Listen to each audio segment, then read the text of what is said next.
Hello, ladies and gentlemen. You don't know who I am. My name is Chuck. I make videos for NBA. I make videos for NFL.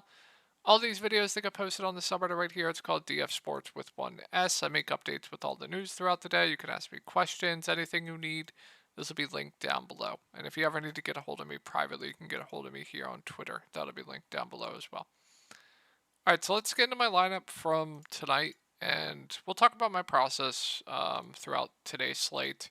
And it was a really good night. But first, if you are interested in getting core plays for me, private videos, NFL content, Prize Picks content, anything you need, I'll have my Discord link down below. But first, before we get into my process, I just need to shout out some winners from tonight. So there was a huge edge tonight, and a lot of people in Discord capitalized on it. Nice day there. We had a nice day there. That was my lineup. $5 into $200, $150 into $2,300. What is this? Like $5 into almost $200. We had a tiers bank. I also do tiers content if you guys play tiers. We're right next to each other. That's pretty cool. But yeah, it was a really good night. Um, let's get into my cores for today. So my core plays today were Jaden Hardy, he smashed. Kyrie Irving, he smashed. Josh Green was a core play for me as well, he smashed. And Tyrese Halliburton was a core play for me, he smashed. So core smashed, but my thought process for today was, and as you can see, I just loaded up on Dallas, but the guys who binked in Discord, I told everyone, I was like, okay, Wendell Jr. and Goga Patatse are both questionable. If you guys want to risk it and play for those guys to be out, you're gonna get Mo Wagner at low ownership, who would turn to the best play on the slate. Because if we got that news earlier in the day, Mo in high stakes would have been 100% owned. He would have been 100% owned. He was 5% owned. So we had people get onto Mo Wagner. We had some people play Paulo Banchero at low ownership. They ran an 8-man rotation. They were super thin. And, when you late swap correctly and you play for news correctly, like super sharp people in Discord did, it's going to win you a lot of money. And I'm kicking myself for not doing it, but I still had a good night. But that's the edge that you can have if you take risks and don't play it the safe way like I did tonight. Like, I knew there was a chance that Mo could have been the best play on the slate, and I still played like Dwight Powell, right? Um, so doing that type of stuff, you can win a lot of money playing DFS. But luckily, it worked out in a lot of people's favor tonight in Discord. But yeah, let's get into this 4-game slate for tomorrow, the 6th of January. All right, I'm gonna go through this quick, 5-10 minutes or so. So I'm gonna get out of here. Got a lot of work to do after this for NFL. All right, so really good spot here going up against Washington. I love this team. I think Randall Brunson look really good. Without RJ, without Quickly, these two guys, they're gonna chuck the ball 20 plus times a game. Randall shot 1 of 11 today. Don't care about that. They're also going to play huge minutes too as long as the game stays competitive. Really good spot going up against Washington. So I like Randall. I like Brunson quite a bit. OG and Anobi, they're just going to play him all the minutes he can handle. Had a down day today, but if he's going to continue to play 40 minutes a game, he's firmly in play even at that price point. Isaiah Hartenstein, I mean, they just have nobody they trust behind him, so he's also playing 40 minutes a game. I really like Isaiah Hartenstein. You guys know I always like to target Daniel Gafford, so sign me up for him. I really like him. I think Josh Hart is a very solid value at 4.5K. Should play around 25 to 30 minutes. Stat sheet stuffer. So I like him for value. Dante's playable, but I prefer Josh Hart. They're playing Hartenstein so many minutes, I have a tough time getting to Precious Achiuwa, but he'll back up Hartenstein. This Quentin Grimes game tonight, I don't even know what that was, but I'll let the Slappies chase him, and I'm not going to get to much else. All right, moving on to Washington. So I'm intrigued by this team for tournaments if you think this game does stay competitive. Like, in competitive games, when this team is playing well, they will play their main guys 30 plus minutes, and not the price points are down. I definitely have interest in them. They're all just tournament plays for me, but like, you know, guys like Tyus, guys like Jordan Poole, like this price point on Poole, if you get a game where he is playing well and they do extend him to his normal 30, 34 minutes, he's probably going to do really well at this price point. So I'm intrigued by Poole for tournaments. I am. I know it's scary, but I am. Tyus Jones is fine, but I think I prefer Poole. Don't like the spot for Gafford. More of a contrarian play for me. Denny should play around 30 minutes. Stat sheet stuffer, he's just fine. And then Kyle Kuzma, I would say more of the main guys is priced right. But like I said, if they play well, they will extend these guys. So I'm definitely intrigued by them for tournaments. Koulibaly at 4-6. I mean, if you think the game blows out, he's going to play in a blowout. He'll also be in the rotation in a competitive game. Like, should see low to mid 20s minutes regardless. And if the game blows out, he could crush. And the price point is finally down on him. So I think Koulibaly is a solid value. And then Kispert. So I've been shitting on Kispert every single video, but I'm fine with him this slate. Price point's down at 4-1. Should play around 20 minutes. It's just really up to if he hits his shots or not. Like, it's fine. He's playable. All right, I think that's going to wrap. Oh, Don, right? He'll be in the rotation as well. Should see mid-teens minutes. Another playable value at 3.5K. Definitely okay with that as well. All right, moving on to Boston. So, I mean, really good spot going up against the Pacers. Pacers always push the pace. They always push teams to score. They're always high-scoring games. So I definitely do like the main guys here. It's just trying to figure out which one's going to have the big game, right? I would say looking at their price points, Tatum is the one that stands out to me the most. I do think he's a bit too cheap for this matchup. And in competitive games, he is playing close to 40 minutes, and he's stuffing his stat sheet doing everything. So I like Tatum for tournaments. Porzingis, Brown, White, Drew. Ranking them, I would say Jaylen Brown, Porzingis, then Drew, then White. But Porzingis and Brown, you can definitely flip-flop. It's just a really, really good spot. So I like the main guys here. I like Brown. I like Porzingis. I like Tatum. It's just always frustrating trying to figure out which one is going to have the big game here. Drew Holiday, White, more contrarian plays for me, but they're both playable as well. And then if Al Horford's out, you'll see a bit of Sam Hauser. Just a dart for me, but fine. And I don't think I'm going to consider any of these punts. All right, moving on to the Pacers. So news here, Nembhard questionable. We have Nesmith questionable. If everyone's in, I think it's kind of just Halliburton at the top for me. I don't know what Draftkings is thinking pricing down Halliburton. I know it's not a good spot going up against Boston, but he should be like an 11K player. So you're getting him at a discount here. He's just doing everything. Double-double upside, or probably going to get you a double-double every single game, actually. I think he's only had like one game this year, 2, 3, 4. Okay, I lied, but he's just doing everything right now. So I like Halliburton a ton.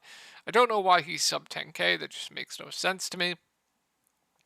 Miles Turner at 6'6". I mean, just reasonable. The minutes aren't great on him, so he's just strictly a tournament play for me. And I do want to pull up the rotation here after I go over it with everyone in after a second. Bruce Brown at 5'1". Probably my favorite of the wings. Should see around 30 minutes. I think he's solid. And then the wings, I'm not going to play if everyone's in. And then if we get a situation where Nembhard's out again and Nesmith's in, then the wings I'm not confident in. Bruce Brown would be my favorite. And then T.J. McConnell would be a solid value on the slate. But should see high teens minutes. Good point per minute guy would be fine. And then I do want to mention Jalen Smith tonight was actually on pace to play more minutes than he usually has. I don't know if they're going to do that again. But I did say when I did want to mention that in past games his minutes have been ticking down. Now I don't know if he would have closed tonight or not. We also had Nesmith go down, so just thought I'd mention that. Like if you think he gets 25 minutes again, then I like him. But minutes have ticked down, way down of late. They also ticked down on Jackson tonight as well. Sorry guys. And if Nesmith's out, I would assume the one to benefit would be Buddy Hield. I just think he fits the mold the best if Nesmith's out. So, and then the wings, their minutes would have to be a bit more scarce, like Bruce Brown, Buddy Hield, Mathurin. I think Buddy Hield would be my favorite of that grouping, and then Bruce would be just pretty safe. Just keep an eye on the snooze. Could open up some stuff with Buddy Hield, T.J. McConnell, etc. And then I just thought I mentioned Jalen Smith was actually on pace to play a little bit more tonight. This team just pisses me off. Okay, so let's take a look at the rotation from 2 games ago. They ran 150,000 guys, and they spread out the minutes. Gave the bench guys huge minutes. The game also went to OT, but let's take a look at the rotation from tonight. So before the game blew out tonight, they actually ran a normal rotation. They played their guys.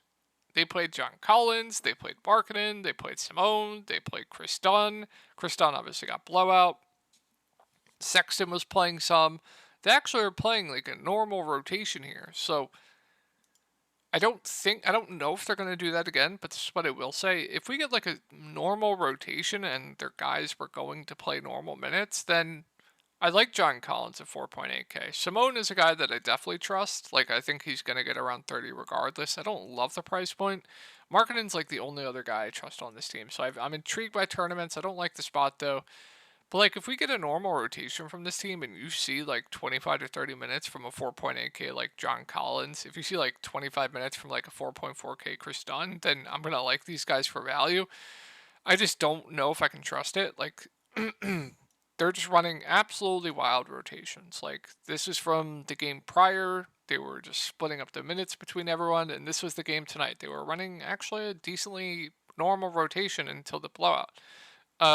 So I don't know what to say here. I'd be lying to you if I told you what to do here. But if we get normal, like I said, if we get normal minutes from like a John Collins, I like him. Simone's playable. I think he's safe. Would have interest in Sexton, but they can always go with the hot hand between the guards. The guards I would say would be the least safest, and then if we get like mid-20s minutes from John Collins, I like him at 4.8K. So intrigued there, you know, definitely intrigued. So let's move on to the Sixers. So Tobias Harris got injured tonight. Of course, when I take his rebounds, we also have DeAnthony Melton questionable. If everyone's in, it's a smash spot here going up against Utah. So if everyone's in, Embiid probably my favorite spin up on the slate. Absolutely love Joel Embiid. I think Tyrese Maxey's a pretty good play at 8.3K as well, playing huge minutes, stuff in his stat sheet. Assist numbers are up. So like both the top two guys here, Maxey, Melton, they would be priced right. Kelly Oubre at 5.8K would be priced right, and then I don't know if I go to the value. Like Batum's playable, but it's fine. If we get a situation where Tobias and Melton are out again, then you're going to see huge. Like Kelly Oubre is probably going to have to play all the minutes he can handle. Utah is really bad against the threes as well, so I would really like Kelly Oubre. Tyrese Maxey, Joel Embiid, I already really like. And then Batum will have to play a bit more. He'll be a fine to solid value. And you'll probably see like Marcus Morris in the starting lineup maybe. If that's the case, he's firmly in play for value. So there would be a decent amount to like here. Imagine Nick Batum and Marcus Morris in the same. Have they started a game this year together? Not entirely sure. I should know this because this is my team, but I'm not entirely sure. And then if Tobias is out and Melton out, you'll see a bit more Daniel House as well. He'll be in play as a dart at that price point.